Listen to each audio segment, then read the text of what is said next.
where precision meets beauty. Laser hair reduction with FDA approved equipment at Lana Clinic beside Kroma, Jagitial Road, Karimnagar. Phone 9390830629.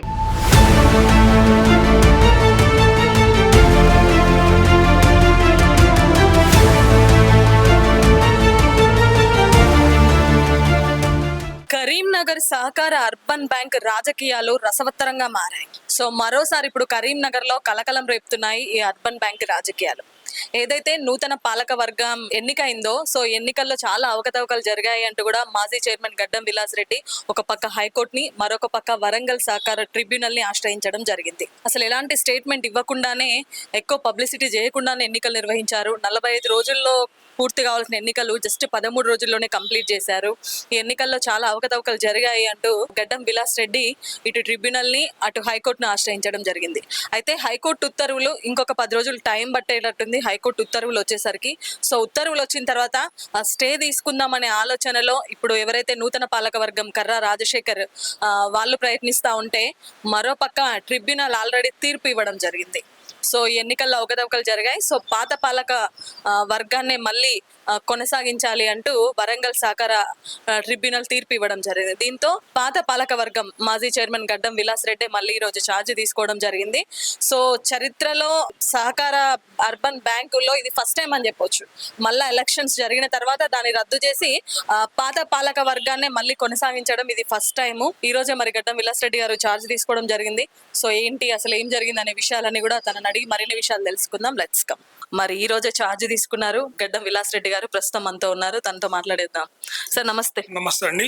ఎలా అనిపిస్తుంది sir? చాలా గొడవలతో జరిగిన elections కూడా మళ్ళీ మీ ఏదైతే చేజిక్కించుకున్నారు మీ post, ఎలా అనిపిస్తుంది? చాలా సంతోషంగా ఉందండి. న్యాయం గెలిచింది, ధర్మం గెలిచింది. ఎందుకంటే అర్బన్ బ్యాంక్ లో 18,000 మంది సభ్యులు ఉన్నారు, కానీ అకౌంట్ హోల్డర్స్ 3,100 మంది మాత్రమే.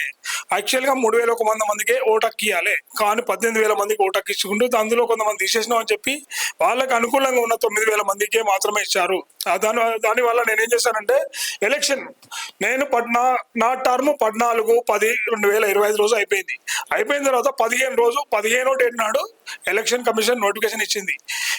ఆదరబాదరగా 13 రోజుల్లో ఎలక్షన్ ఎక్కడ ఎలక్షన్ 13 రోజుల్లో పెట్టారు. 17వ తారీఖు నాడు ఎలక్షన్ నోటిఫికేషన్ ఇస్తే ఫస్ట్ నాడు ఎలక్షన్. ఇది ఎందుకండి 13 రోజుల్లో ఎక్కడ ఎలక్షన్ చేస్తారా?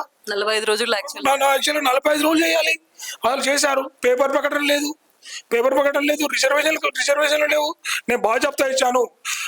రూల్ 21 ప్రకారం ఎలక్షన్ జరపండి, డివిజన్ వైజ్ ఎలక్షన్ జరపండి అని కొన్ని నేను లెటర్స్ ఇస్తే దాన్ని పక్కకు పెట్టేసి సెప్టెంబర్ కట్ ఆఫ్ డేట్ తో నేను ఇస్తే జూలై కట్ ఆఫ్ డేట్ తో ఎలక్షన్ పోయారు. ఇవన్నీ తప్పు అనుకుని ట్రిబ్యునల్కి వెళ్ళాను.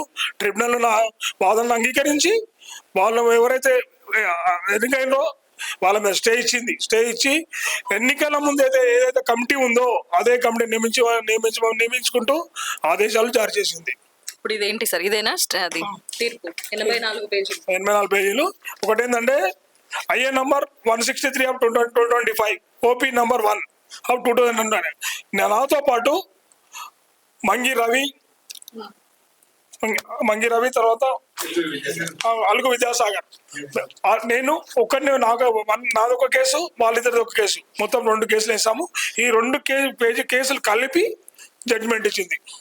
అంత పాత పాలక వర్గమే కొనసాగుతుంది. ఈ రోజు మళ్ళీ మీరు ఛార్జ్ తీసుకున్నాం. ఛార్జ్ తీసుకోవడానికి కూడా అధికారులు చాలా ఇబ్బందులు పెట్టారు. అయినప్పటికీ కోర్టు ఆర్డర్ ధిక్కరించే పరిస్థితి వాళ్ళకి లేదు కాబట్టి నాకు ఈ రోజు ఛార్జ్ అప్పచెప్పారు.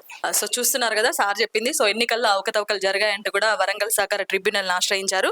సో సార్ తో పాటు ఇంకిద్దరు కూడా ట్రిబ్యునల్ ని ఆశ్రయించడం జరిగింది. సో వాళ్ళందరికీ సంబంధించి ట్రిబ్యునల్ తీర్పు ఇచ్చింది పాత పాలక వర్గాన్ని కొనసాగించాలి అంటూ. ఇందులో ఇంకొకటి ఉంది. మార్చి 31 లోపల కంపల్సరీ జనరల్ బాడీ నడిపియాలి. మార్చి 31, సెప్టెంబర్ 31, 6 నెలలకు ఒకసారి కంపల్సరీ నడిపియాలి. మార్చి 31 లోపల వాళ్ళు జనరల్ బాడీ నడిపేయలేదని చెప్పి నేను DCO గారికి ఎన్ని వినతి పత్రాలు ఇచ్చినా పట్టించుకోకపోవడం వల్ల నేను హైకోర్టును ఆశ్రయించాను. గత నెల 23వ తారీఖు నాడు ఏదైతే ఈ కమిటీ ఉందో, కమిటీ ఏంటంటే ఆల్రెడీ వాళ్ళు డిసాల్వ్ అయినారు. అందులో ఉంది, యాక్ట్ లో ఉంది, బైలాలో ఉంది. 31 నాడైతే ఏదైతే జనరల్ బాడీకి జరగకపోతే ఆటోమేటిక్గా వెళ్ళిపోతారు. దాని మీద నేను హైకోర్టుకి ఏమని చేశానంటే డైరెక్షన్ ఇవ్వండి, అఫీషియల్ కమిటీ కానీ పిఎస్సి కమిటీని కానీ అపాయింట్ చేయమని నేను హైకోర్టుకి వెళ్తే హైకోర్టు నాకు డైరెక్షన్ ఇచ్చింది, నాకు డైరెక్షన్ ఇచ్చింది, ఆర్సీఎస్ వాళ్ళకి డైరెక్షన్ ఇచ్చింది. కానీ ఆర్సీఎస్ వాళ్ళ డైరెక్షన్ నాకు కాపీ రాలేదనే ఉద్దేశంతో దాన్ని పెండింగ్ పెట్టుకుంటూ వస్తున్నారు.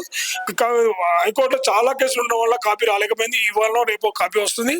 యాక్చువల్ ఏంటంటే ఈ కోర్టు స్టే వాళ్ళకి ఉన్నది కానీ అక్కడ మొత్తం డిసాల్వ్ అయిపోయింది, బాడీ మొత్తం డిసాల్వ్ అయిపోయింది. కాబట్టి వాళ్ళు ఇంకొకటి కూడా కొన్ని నాకు తెలిసింది ఏంటంటే సహకార చట్టం ప్రకారం వాళ్ళు ఎప్పుడైతే 31 తర్వాత బాడీలు కొనసాగడానికి లేదు. కాబట్టి అప్పుడు ఏమన్నా వాళ్ళు ఏ పని చేసినా ఆ పనులు చెల్లవు, వాళ్ళు తీసుకున్న అమౌంట్ కూడా రిటర్న్ బ్యాంక్ కట్టాల్సిన పరిస్థితి వస్తుంది. లీగల్గా నేను అనుకుంటున్నాను ఈ తొందరగానే ఇవాళ రేపు ఆర్డర్ వస్తుంది. ఆర్డర్ ప్రకారం వాళ్ళు బ్యాంకు రావడానికి కూడా వీల్లేదు. Okay sir, thank you. So చూస్తున్నారు కదా, ట్రిబ్యునల్ తీర్పు ప్రకారం ఈ రోజే పాత పాలక వర్గాన్ని కొనసాగించాలి అంటూ వరంగల్ సహకార ట్రిబ్యునల్ తీర్పు ఇచ్చింది. సో దాని ప్రకారం ఈ రోజు పాత పాలక వర్గం చైర్మన్ గడ్డం విలాస్ రెడ్డి గారు ఈ రోజు మళ్ళీ ఛార్జ్ తీసుకోవడం జరుగుతా ఉంది. కెమెరా పర్సన్ ప్రేమ్తో లావణ్యారెడ్డి, సుమన్ టీవీ, కరీంనగర్.